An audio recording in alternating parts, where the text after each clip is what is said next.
Good afternoon. We begin today. We continue with our session on Six Sigma, and the particular topic that I'll be discussing today. There are 3 lectures to be given today. These cover the area of acceptance sampling. This is one area where basically the process that you're trying to utilize is how to sentence a lot. Let's say you are a supplier and you have supplied a truckload of items to a particular company, and this factory has received your goods. Now they have to decide whether to inspect all the items that are on the truck, or should they just take a sample out of that truck, and on the basis of that decide whether to accept the truck for their production, or they should reject it and return it to you. This is to be based on a sample that is drawn from that truck. The idea of acceptance sampling came along when it was realized that many times goods are received in large lots, and it's almost impossible to inspect each and every part that is part of the lot. That is actually generally not possible. So if you look at, for example, I have here in the slides, I've got a bunch of bottles, and these bottles have been figured out. They have been filled with some liquid, and we want to make sure that there is enough liquid that is within the specification that has been given out for the amount of liquid to be there in these bottles, in a manner, in such a way that we are able to accept the lot. There is sufficient amount of liquid in each of these bottles on an average basis. Now, if some particular bottle turns out to be containing less liquid, it will be the process of filling the liquid in these bottles is going to be then a defective one, and the lot itself also will be a defective lot. So in fact, what we will be trying to do is, we have this large lot that has been supplied to us, and instead of inspecting each and every bottle that is here, we'll probably take a few samples out of this, and on the basis of inspecting the quantity of liquid in that bottle, in those bottles, within the sample, we'll decide whether to accept the lot or to reject it. This procedure actually was created around World War II, when the military became the largest consumer of any kind of goods that was supplied to the military. Civilians certainly did not consume as many things, but the military in large quantity, they obtained various types of supplies, and they wanted to make sure they had a procedure in their place so that they could just basically order a lot, but inspect only a part of that lot, which would be called the sample. And on the basis of the fate of that sample, they would decide whether to accept the lot or to reject the lot back to the supplier. This procedure, by the way, because it does not inspect all the items, it cannot guarantee zero defects.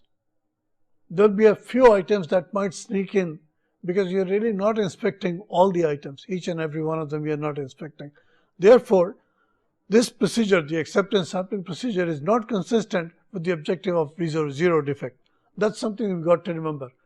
Also, the other thing we have to remember is acceptance sampling. This procedure that we are using does not actually give us much idea about the filling process, about the production process. It does not do that. It basically talks about the quality of that lot, the overall quality of the lot itself, and that's it. It says nothing about, it will give you no hint as to what is the quality of the supplies that you are receiving on an overall basis, and what is the production process is like. That also you'll have no idea about, because you are doing it on the basis of just a few samples that you draw out of a particular lot. This sample that you draw, it has to be a random sample. It cannot be a sample that is selected by looking at, for example, the bottles that are nearest to you or the parts that are easy to get from that full lot. It's not to be done that way. And also it's a process, it's a procedure that will decide sentencing the lots. These are incoming lots. They are arriving perhaps by trucks, or they may arrive in large boxes of transistors or boxes of certain electric bulbs or something like that, or it could even be boxes of these pencils, containing these pencils. We're not going to inspect all of them. We're just going to take a few samples. So we'll take a few samples out of them, and on the basis of inspecting this sample, we'll decide whether to accept that full lot that I have or to reject the lot. That's what the idea is. One of the most widely used sampling plans is provided by the military, and that is called the MIL STD 105E. That is a sampling plan that is utilized by the military, and it basically talks about sampling the lot, and then on the basis of some rules which are provided by the MIL-STD 105E plan, sentence the lot to be acceptable or not acceptable. What exactly is this business of acceptance sampling? The purposes are twofold. First of all, we determine the quality level of an incoming shipment. This is what we try to do by doing acceptance sampling. And also we try to determine whether the quality level of the parts that have been supplied in the lot, whether it is within an acceptable level, acceptable quality level. And again, like I told you earlier, it is not really possible for me to make any statement about the process that is producing those items. That is not the objective of acceptance sampling. Now, acceptance sampling, if you really look at what is this, it's a statistical procedure. It's another area of quality control and quality improvement. It's closely connected with inspection and services and testing services. An inspection can actually occur at many points in the process. For example, when you've got incoming parts, when you've got parts which are just arriving from a supplier, you could inspect it before it enters your shop. And after you've done your production, then perhaps when you're making your shipments, then again at that point you could do your inspection to make sure that the parts that you supply to your customer, those are of acceptable quality. So in fact, two places you could do inspection, you could do acceptance sampling. One is when the parts are received, and the second point where you could also do your inspection and apply the acceptance sampling principles is after production, to make sure what you ship out is within the acceptable quality level. There are various types of acceptance sampling plans available, and broadly speaking, there are three types of plans that are utilized. One is called the single sampling plan. The second one is double sampling. Then you've got multiple sampling or sequential sampling. And I should just tell you that all of this is based on inspection of the limited amount of products that you pick up. So from the lot, I just picked up a small sample. And on the basis of the results of inspecting this small sample here, I'll decide the fate of the full part, the full lot that has been supplied to me. So really it depends on the performance or the quality level of these two parts or the three parts that are in the sample. I'm going to be deciding the fate of the full lot based on the performance of these two sample items. That's what I'm going to be doing. There are now a couple of types of approaches to this. One is to look at the attribute of a particular item, and this is like a quality attribute that can be classified as acceptable or not acceptable. For example, a pen may write or it may not be able to write. So it's good or bad. That's an attribute. Writing quality, writing performance is an attribute which can be sorted between good and bad. So in fact, that's like one way to try to do your inspection. The other way is to look at the dimension, or for example, look at some quantity that can measure. As far as this particular pen is concerned, there will be certain items here, certain characteristics that I should be able to measure, such as dimensions, such as viscosity and so on and so forth. Many of these characteristics, they can be measured. These are different now from attributes. Attributes are either good or bad, and whereas a quality characteristic that can be measured on a scale, that is a variable. Sampling plans can be used both to check quality when the quality characteristic is an attribute, and also sampling plans can be applied in situations when the quality characteristic is a variable quantity. The approaches are different. The two approaches, they are different, but essentially in all of these cases, you are looking at a full lot, and from that you have picked up a few samples, and based on the performance of these samples, you are then going to decide whether to accept the full lot or to reject it back to the supplier. There is another fate, of course, that the rejected lots can be subjected to. Suppose you have rejected a particular lot. It's very possible that you might like to carry on with your own production. You are the user of these parts. It's very possible you'd like to carry on with your production. What you'd like to do is, you look at the full lot now. This lot is now the candidate for rejection. So I've got this part. These parts, and then they make this lot. this full lot. And this lot, of course, is such that some of these are defective, some of these are okay. What I'd like to do is, I'd like to continue using these parts. Now, obviously, I cannot use the defective parts. I cannot really use a defective part and put that in my production. I cannot do that. So one way to tackle this lot that has been, let's say, rejected is to remove the defective part and substitute that with a good part. If I do that, I still have a handful of usable parts. And these are the parts that I could put into my production and carry on with my production. I'm the user. So now this determines one disposition of the part. Or the alternative is, you reject the whole lot and let the supplier figure out what to do with the defective part. So now if I decide that yes, okay, there is a lot that is to be rejected, I can then inspect the lot 100% and remove all the defective items from it and substitute for them good parts. If I do that, then of course I end up with a handful of good parts with me. That's the lot that has been rectified. The defective parts have been removed from it. This lot I can then put into my production. I can carry on with my production. And this mode of acceptance sampling is called rectifying sampling. I've rectified the defect, I've removed the defect, and I've substituted that with a good defect. Now this is good part. Now this of course requires me to have a handful of good parts with me. I should have these in reserve. Just in case I find a few defective parts in the lot, I should be able to remove that defective part, and I should be able to from my reserve, draw these good parts and put them in place of the defective items and carry on with production. That is something I should be able to do. Attributes, as I mentioned to you, attributes are measured on a go-no-go basis. They are judged on a go-no-go basis. And variables, actually, they can be measured on a dimension. So for example, I could have a measurement device, and on that measurement device, I could on the scale, I could measure the quality characteristics. If it's dimension, I can certainly apply the scale there, and I can actually find out what is the right length. Is the length right?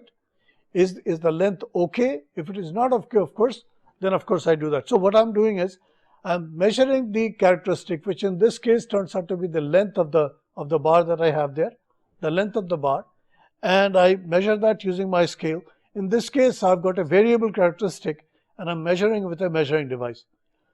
This can also be done during inspection. In fact, this is like one way to inspect a variable characteristic. A variable characteristic, here is the dimension of the part.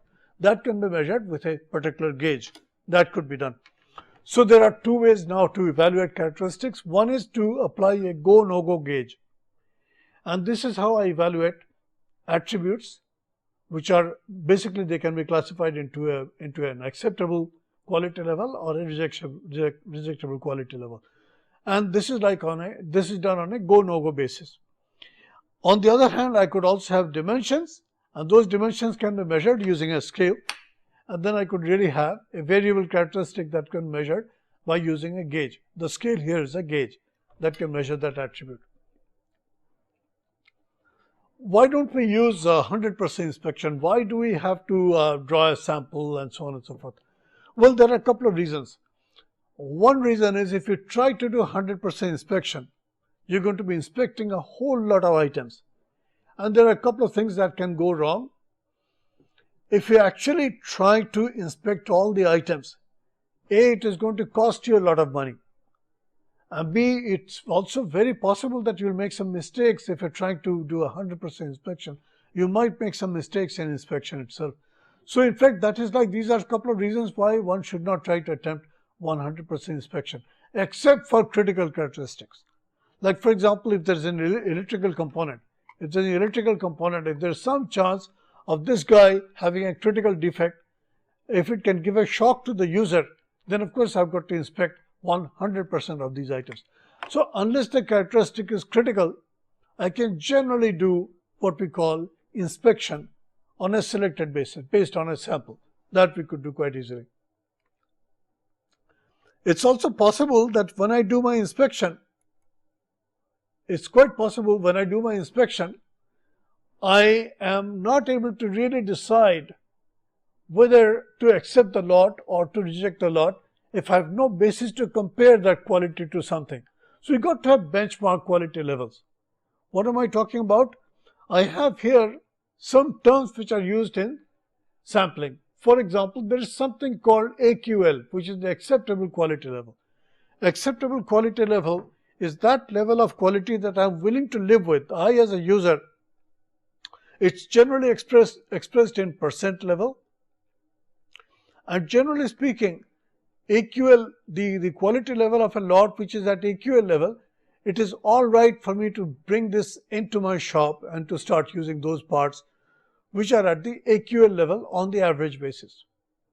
But then it's very possible that the lot that I receive is at this level, which is the RQL level, rejection quality level. Now this is the distinction between the two, which is AQL and RQL, is the following. A lot quality which is at AQL level is good enough for me to carry on with my routine production. Yes, there will be a few defectives there, but I'm willing to live with that because I'm not doing 100% inspection and I'm really banking everything on the basis of the acceptance sampling plan that I put in place. And I'm going to be going along with that. Yes, I do end up with a few defective parts in my production, but I remove them or I do some rectification and so on and so forth, and I live with them.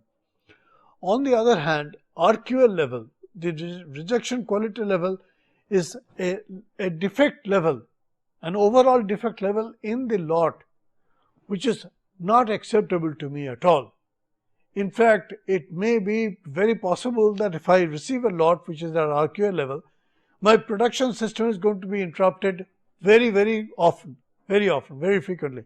And that means I'll have production downtime. Now, what have I gained here? I've really gained not much. I've really lost a lot. I'm going to be losing some real production time because I've got a whole bunch of defective parts in the lot that I've received. So generally speaking, what users would like to do is they'd like to receive parts, as many lots as possible, at the AQL level.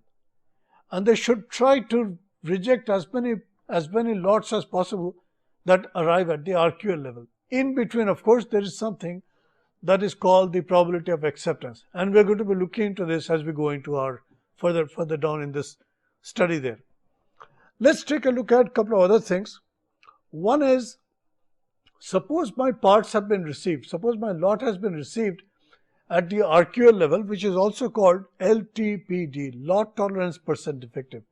Now this is certainly the rejection quality level. This is the RQL level. Now because I'm not doing 100% inspection, I'm inspecting just a few parts out of the full lot that has been submitted. All I'm inspecting is just a handful of items. I'm just inspecting a small sample that has been drawn out of the full lot. I'm taking some risk. The risk to the consumer, the user, is that a few parts, even if the sample looks okay, when I look at the full lot, it's very possible that the full lot might contain a few more defectives, which will then sneak in because I'm sentencing the lot. I'm sentencing the fate of the lot based on the results of inspecting just a few items. Now, this is something that's actually exposing me to some kind of risk, and this risk is called the consumer's risk. I'm the consumer. I expose myself to this risk. The moment I do sampling, I expose myself to be accepting some lots which are really not quite at AQL level, but they are worse. They have worse quality level.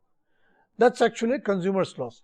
Now, because I'm doing sampling again, and I decide the fate of the lot based on just a few handful of items, and these are in the sample, it's very possible that this particular sample ends up having more than its proportionate share of defective items. It's very possible. So like here I've got 5 items and one of them turns out to be defective.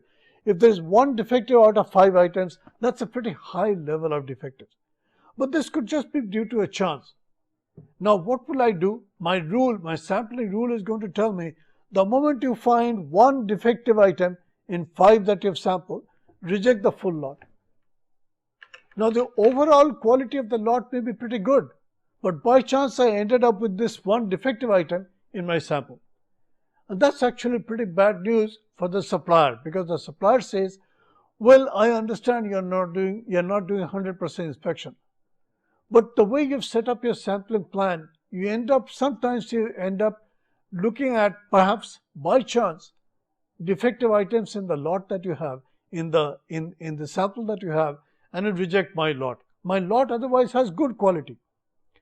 But because of your sampling procedure, I, the supplier, or I, the producer of those parts, I end up getting subjected to some risk. And this is actually the producer's risk, or basically the supplier's risk. So there are two types of risks here involved. As I show on the slide here, there is the consumer's risk, which is like the probability that the lot containing defectives exceed the rejection quality level. And still it turns out that I end up accepting this lot. It's very possible. On the other hand, there is this other types of risk called the other type of risk called the producer's risk. This is the probability that a lot containing an acceptable quality level will be rejected. Now, these two risks are there because I'm not inspecting everything. These two rejects are there because I'm not doing 100% inspection. If I did 100% inspection, I'll know the exact quality. I would know the exact quality of that lot. And therefore, there's no question of any kind of risk being subjected to one party or the other. Why not do 100% inspection? If we know all this, why don't we do 100% inspection? Couple of reasons are there. One is, generally speaking, 100% inspection will mean, for example, here if I received all these pens, and these have arrived in a lot, and all these pens, they have arrived, and they could be like, a box could contain 200 such pens. They've been brought in from the office, and I've got all of them in a box. If I do 100% inspection, I'll have to inspect each of those pens.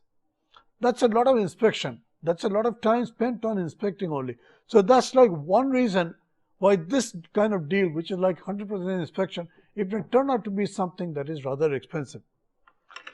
It's also very possible that in the process of inspecting, I destroy the product.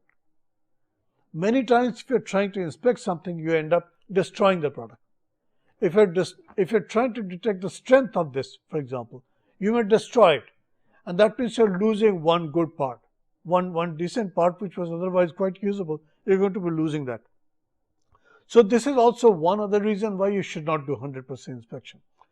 Then when inspectors are handling these things, they may induce some new defects. It's also very possible that if you're trying to inspect something, your process of inspecting itself may make the item, may render the item defective. That's also possible.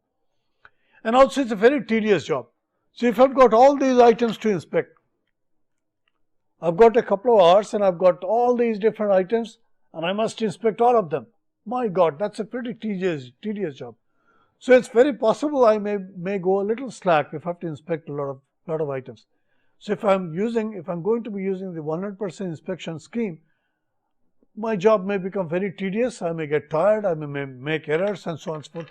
These are the different reasons why doing 100% inspection is not the way we should be doing our inspection. Let's take a look at the mechanics of lot by lot inspection sampling. I have the lot, which is this yellow box here. That is the lot that I have received.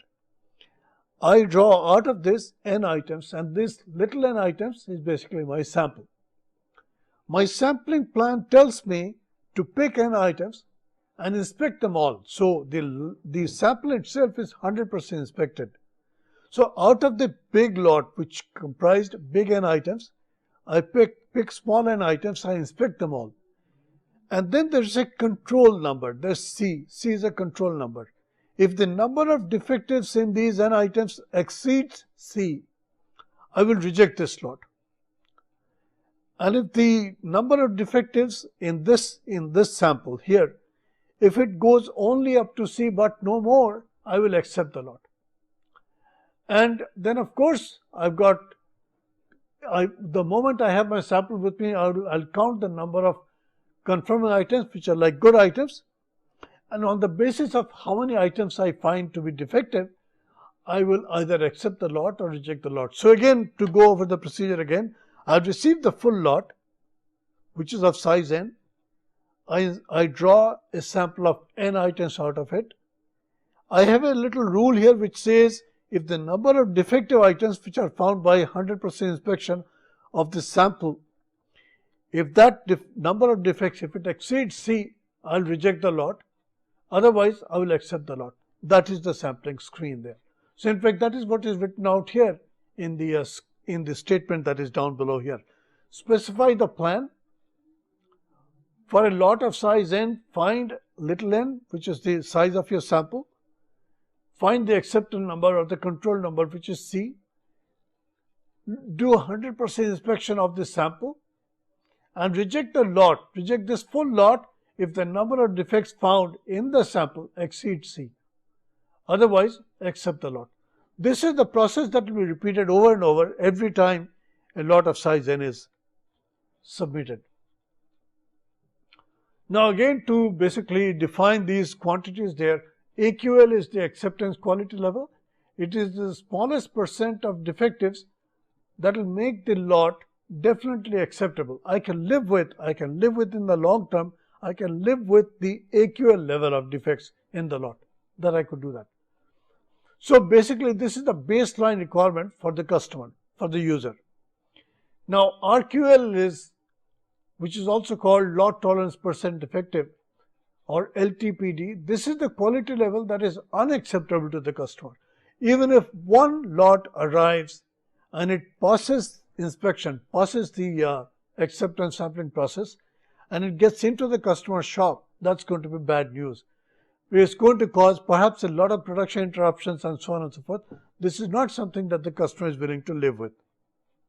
So in fact, what we have to remember now is that I'm sentencing the lot. Sentencing basically says decide to accept it or to reject the lot, return it to the supplier based on whatever I see in the sample. The two risks which are involved here, because I'm not doing 100% inspection, I'm basing my decisions based on samples only, the samples that I draw, and they are of size little n. A good lot may be rejected, that's also possible, that's very possible. And also a bad product lot may be accepted. These are the two types of risks which are there.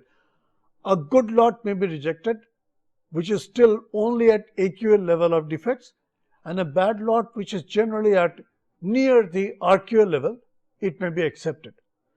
And these two risks are there because I'm not doing 100% inspection. I'm banking on the basically the items that have come in the sample that I've got. On the basis of the quality of the sample that I pick from that big lot there, I'm deciding the fate of that big lot that is there, either to accept it or to reject it. Now, where do I use acceptance sampling? I show a few processes here. The first process is I've got the production process. Then I do inspection. At this stage, I could do acceptance sampling. This is called outgoing inspection. And whatever lots pass the outgoing inspection, those are shipped to the customer. This is like one particular process. Then I process the products, process the items, and I ship them to my customer. And before the customer accepts it, he does an inspection, and this is called receiving or incoming inspection. That's what the customer is doing. My shipment took place here, and the lot has arrived at the customer's doorstep. He does this inspection by using some acceptance sampling plan. Then of course there is the third process procedure which is available. I supply the parts and the customer does inspection by applying some sort of acceptance sampling plan. He accepts certain lots which he uses up, but he rejects also. It's very possible he will reject certain lots. The rejected lots can either be scrapped or they may be reworked or they may rectify that particular lot and accept it. So these are the different approaches, these are the various uses of the acceptance sampling which are used by industry. What are the different methods I could use? I could start with something that is called single sampling, which really basically says, as it shows on the slide here, I draw just one sample. I just draw one sample out of the lot, and based on the inspection of that one sample, I either reject the lot or I accept the lot. Or what I could do is, I could draw one sample, do some inspection, and perhaps I cannot decide whether to accept the lot or to reject the lot. And in that case, I draw a second sample. And on the basis of the combined results of the first sample and the second sample, I decide whether to accept the lot or to reject the lot. This is called double sampling. And if you generalize that, you can go to multiple sampling, or you could even go to sequential sampling. That you could do quite easily. Then there is another approach which is used sometimes combined with the single sampling plan. That is called rectified sampling. What we do there is I look at the rejected lots. I've got now a production system that is running, and it's dependent on the supplier's parts that have arrived, and I have to keep my production plan going. I've got to make sure that my production keeps going. I've received this lot. Unfortunately, the lot has been rejected by my acceptance sampling scheme. Perhaps I used a single sampling plan and I've rejected a particular lot. So I've got a full lot there. I've got a huge lot there that has been rejected because there are a few defective items there. So there are a few defective items in that lot there. What I do is I take this rejected lot. There are two possibilities here. One is I return this full lot, the rejected lot, to the supplier. I could do that. That's like one way. But that might stop my production. That might stop the supply of parts to my production shop. So this is something I perhaps would like to avoid. What I'd like to do is I subject the rejected lot to 100% inspection, and I remove all the defective items, and in place of that I substitute some good items, good parts, and I accept the lot. I pass it on to production. This way what I've done is I've kept my production system going, and I've also removed the defective items. I've removed the defective items from it. So what I've got with me is basically a 100% inspected lot that really does not have any defect at all. This is like one other way.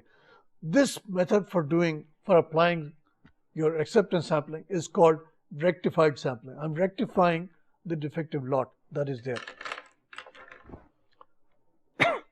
So I've got now two different ways to summarize this. I can do my sampling based on attributes. These are quality attributes, quality characteristics that can be classified between as good or bad. This is like one way.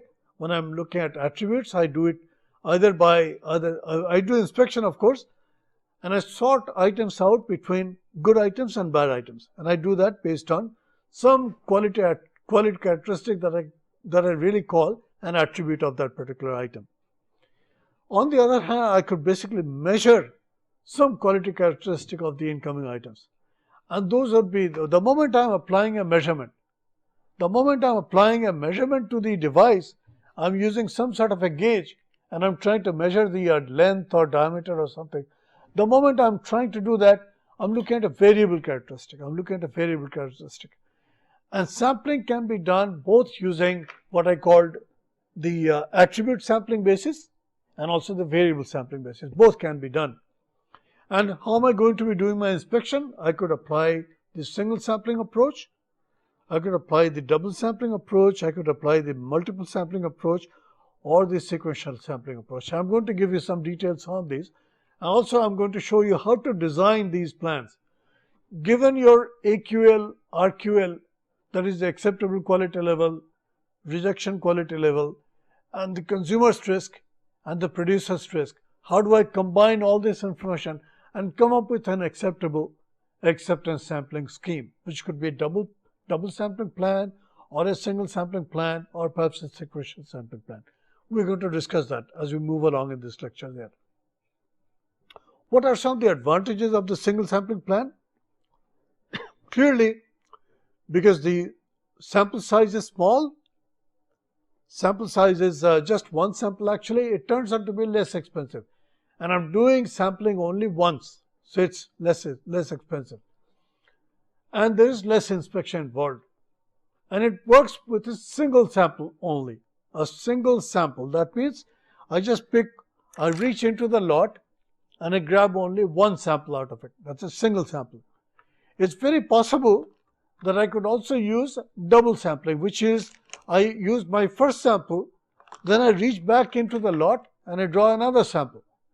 and then I look at the fate of the first sample, and I look at the fate of combine that with the fate of the second sample, find out how many defectives there are in the first sample and in the second sample, and then apply some decision rule which will tell me whether I should accept the full lot or should reject it. The single sampling plan comes up with a simple rule, either to accept the entire lot or to reject it. If lots are rejected, generally that provides some incentive for the supplier to come up with good parts, to come up with good supplies. What are some of the disadvantages of the single sampling plan? Now, I told you single sampling plan is based on a limited number of items that you pick from the lot. So therefore, there is some risk involved. There is the risk of accepting a lot of poor quality. It's very possible, because all I'm doing is I'm banking on the performance of this sample. As far as sentencing that full lot is concerned, I'm banking on the performance of the items in this sample only. It's also possible when I'm doing acceptance sampling, I might be rejecting lots which are really of acceptable quality. That's also possible. Again, because it's very possible that the samples that I picked, just because of randomness, it might have ended up with a defective item. Even if the sample size is small, it might have ended up with a item that is defective, and that's actually a bad news. And unfortunately, this leads to perhaps unjustifiable rejection of the full lot. That's something I have to worry about. And also, it's something that is either it's to be taken up by the consumer or by the marketing people. Someone has to study extensively the requirements of the customer. Basically, we have to determine these quantities, the AQL quantity, the RQL quantity, and of course, we also have to figure out the risks that are acceptable to the consumer and to the supplier. Those different items also we have to figure out. So if you're trying to do acceptance sampling as opposed to 100% inspection, you have these advantages and also you have these disadvantages. How are you going to form the lot? Now, I'll give you some examples how to form the lot. Basically, a lot is something that is considered to be homogeneous. All these items that have been submitted to me as a lot, if they came in a box of pens, they should have been produced together. Their quality should be more or less uniform, and they should have been produced by the same operator if possible, on the same machine from same raw material. Otherwise, if I just look at a few items out of this, it's very possible that these items have different characteristics from those that are left in the lot. So I'd like to make sure that the full lot has uniform characteristics. So if I look at a full lot, they should have homogeneous characteristic around. They may have some defects, but the percent of that defect would be the same whether I'm looking at the top of the lot, the middle of the lot, or the back end of the lot. It should be uniform. In fact, also, it is said that if you take larger lots, they tend to be more representative of the overall quality. If you take small lots, they tend to reflect local conditions of production. That's why it's always preferred that you accept large lots for your supplies, and then of course you try to do acceptance sampling and you try to decide whether to accept the lot or to reject the lot. Also, sampling has to be done basically by randomizing. Let me see if I can work this. I have a vertical camera here and it shows you these different items here. I cannot just, when I'm sampling from this lot, imagine that this is the lot. If I'm doing that, I cannot just go and take this item, then this item, and then this item and form my lot and form my sample. I can't do that. I basically have to pick the items that I pick for my little n, that is the sample that I'm drawing, by homogenizing this thing. And in fact, in this case, I'll probably have to mix everything. And in this case, if I'm going to be doing it 3 times, I look at the full lot, I close my eyes, look at my eyes are closed, and then I go to the table and I pick one item, put it away, and I go to the second item, put it away, and I go to the third item, I put it away. In fact, what I've done is I've done randomizing, And by doing that, I picked these 3 items that have been picked randomly from the slot that I have there. So these items that I picked there, these are now going to be an unbiased sample taken out of the lot. I've not really used any kind of bias there. And this is what I show when I show you this cube here. This cube is, let's say, the full lot that is there. It's the truck standing there and it's got layers of these boxes. And there is, of course, the back end of the truck, there is the front end of the truck. When I'm doing sampling, I've got to make sure that I randomize. Maybe I'll take this one, then I'll take this item there, then I'll go back and I'll take this item, then I'll take that item, then maybe some item over here. So in other words, what I've done is I've tried to take a representation of the full lot that is there. This is something that I'd like to be able to do. Unless I do this, there are these possibilities: sample from the front or sample from the top of the pile. These are some mistakes which are made sometimes when sampling is done. Also, it's very possible that I did not randomize. I did not close my eyes, and in fact I was looking at what I was picking from the table. That's not such a fair deal. And also, I do not stratify. What are strata? Strata are layered: the top layer, the middle layer, the bottom layer. They all should get equal chance to be picked when I pick this sample. When I pick this sample, these should have come from any of those strata in a randomized manner. That's really the idea of doing randomized sampling. Let's now get into our nuts and bolts of the single sampling plan. First of all, this is to be recognized as the most common and the easiest to plan, and the one that is easiest to use, but it's not very efficient in terms of the average number of items that you have to sample. Now this will become a little more clear when I get into this. So what I'm doing in my single sampling plan scheme, I'm drawing one sample of size little n. I'm drawing an item that is of size little n. That is just one sample I draw. It will consist of n different items. It must consist of these n different items. Then I have this control number that goes along with this n. This control number C is chosen very carefully. In fact, together the number n and the count C, these together, they guarantee the risk protection that the consumer has and also the supplier has. These two numbers, n and C, they together guarantee the risk that the consumer will be subjected to and also the producer will be subjected to. So these n and C, they are to be determined very, very carefully. You cannot arbitrarily, I cannot go to a lot and decide that I'll pick 2 items from here and my control limit is going to be 1 defective item. I can't do that, because that will give me an unknown amount of risk as far as the producer is concerned, consumer is concerned, and as far as the producer is concerned, it will be the same story. So I must use some sort of a plan, which is a systematic plan, and it's been worked out keeping in mind AQL, RQL, and the 2 risks, the consumer's risk and the producer's risk. So those 4 items, they have to be taken together: AQL, RQL, consumer's risk and producer's risk. Those 4 items together will determine this N and C. And let's see how we do that. What is the rule now? My lot size is big N, my sample size is little n, my control number is C, and the number of defective items that I find in that n items that I pick, little n items that I pick from the sample to be D.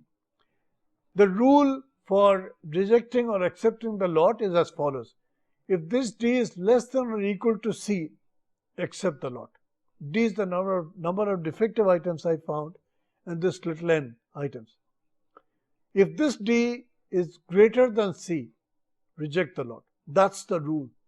So what is this plan doing? It is giving me a sample size, it is giving me a control number, and it says now you go ahead and inspect your sample, which has little n items, find the number of defectives. If the number of defective items is less than or equal to C, accept the lot. There is nothing wrong with it. You could go ahead and accept it. It will be fine. It will guarantee you the kind of protection that you want. And by chance, if this D exceeds C, you must reject the lot. Otherwise, you will not get the protection that you want. Now, this same thing I have drawn up as a flow chart here for you. I take a randomized sample of little n items from the large n items, which is the lot. Lot size is my big N and sample size is little n. Inspect all the items in the sample. Now, sample now consists of little n items. So, inspect all the items in that sample. I am not inspecting the full lot. In fact, the only items I am inspecting are those that are inside the sample there. And let's say I found D defective items in that sample of size little n. Then I compare that D to this control number C. C corresponds to little n. C and n, they are tied together. They together provide us the risk protection that we want. If D is less than or equal to C, accept the lot. This lot is quite all right. But if this D exceeds C, I come down this way, I reject the lot. Then of course, I can either decide to return the lot to the supplier, or I may do 100% inspection, remove all the defective items from that lot there and accept it for production, for my use in my production. So the single sampling plan procedure, it goes as follows. Out of big N items, inspect them all, find out how many defectives you've got, compare the number of defectives you found to this control number C. If D is less than C, accept the lot. If D is greater than C, reject the lot. Then of course either you can return it or you could do rectifying inspection. And this is the total single sampling plan scheme. And the same thing is shown out here. What I've done here is I have given you an idea of the size of the lot, that is 10,000 items. Now these would be just too many to inspect. If you wanted to inspect all these n items, all these 10,000 items, they're just too many to inspect. But then I have looked at my AQL, I've looked at my RQL, and I've looked at my consumer's risk and I've looked at my producer's risk. And then I've applied a process, some analysis, some calculations I've done. And from those calculations, I've determined the size of the sample to be little n. And that in this case turns out to be little n is 89 items. That is in this little green box there. I sample exactly those parts, those items, and I inspect them 100%. And I compare the item to C equal to 2. So for corresponding to the 89 number there, I have this control number called 2. I compared the number of defectives I found to do 2, to infect this number 2. If D is less than 2, I will accept the lot. If D is greater than 2, I'll reject the lot. That's the single sampling procedure. Now let's try to take a look at those risks that I was talking about. I was talking about two types of risks. One is because I'm just drawing a few samples. I'm drawing a few samples out of the full lot that is there. And I'm not really attempting to do full 100% inspection of the full lot. I'm not doing that. I'm just randomly picking 2 or 3 items out of this. I pick little n items, and on the results of the inspection done on these little n items, I decide whether to accept the full lot or to reject it. When I'm doing that, it's very possible that otherwise I have a good lot. Now, what is a good lot? A good lot is of quality level that is near AQL. AQL is the acceptable quality level for the user. It's very possible that the overall quality level of the full lot is near AQL. Now, ideally speaking, I should not be rejecting any of these lots. Any of these lots which are at quality level that is near AQL. But what ends up happening, because I'm doing sampling, I'm just picking up some items from this, and using those sampled items, I do my inspection and I decide the fate of the full lot based on the results of the sample here. I might be rejecting a good lot. It's very possible that my sample by chance turned out to be a defective, and a bunch of defectives there in my sample, and I end up rejecting an otherwise good lot.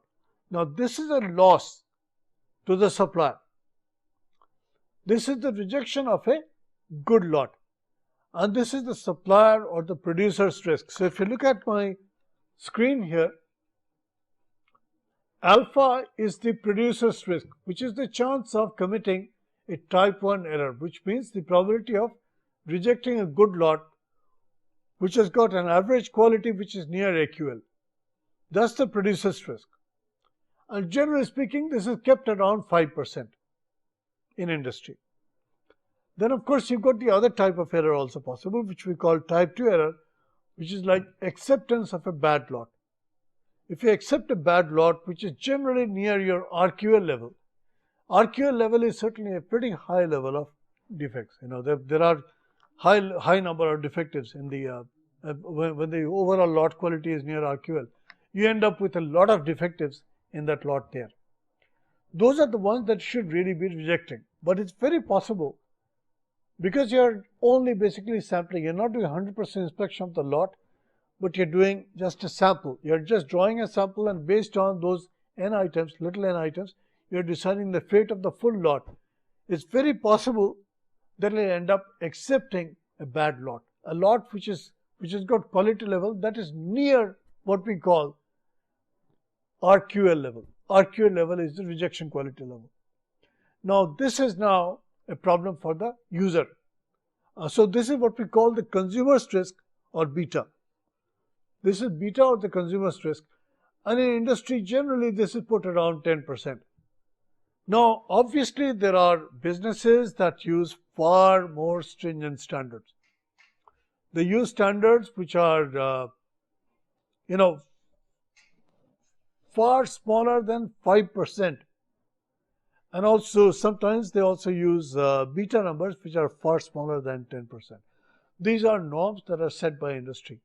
If the company is very stringent, they of course would like to make sure that they do not accept any defective items, or mostly they should not be accepting any defective items, defective lots. In that case, they would like actually to reduce beta to a pretty low value. On the other hand, it's also very possible that a producer is very fussy and he does not want to see good lots returned to him. So he would like to work with a alpha number which is quite small. So in fact, these two notations, alpha and beta, they signify now the producer's risk and the consumer's risk. Then there is something that actually puts all of this in a picture. Remember now, what we are talking about is the probability of accepting a lot and the probability of rejecting a lot. Now I could take a piece of paper and I could show you exactly what those quantities are. Let's try to do this. I have the same picture that you have there. Let's try to work out the probability of accepting the lot. In this case, the probability of acceptance is going to be equal to my probability of finding C or less defects in the lot. Then there is a formula called the binomial distribution, which I am going to explain to you a little later. And that will be like this. This D will go from 0 to C, N D, P to the power D, and 1 minus P to the power N minus D.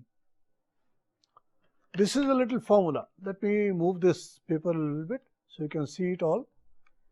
This is the probability of accepting the lot. The probability of accepting the lot is, you're doing this when the number of defects you found, those are less than C. C is your control number. And that can happen if D is equal to 0 or D is equal to 1, 2, 3, 4 and so on up to C. And that probability is given by this binomial distribution. If the lot is of a large size, you can use this binomial distribution to evaluate this probability. This is the probability of acceptance.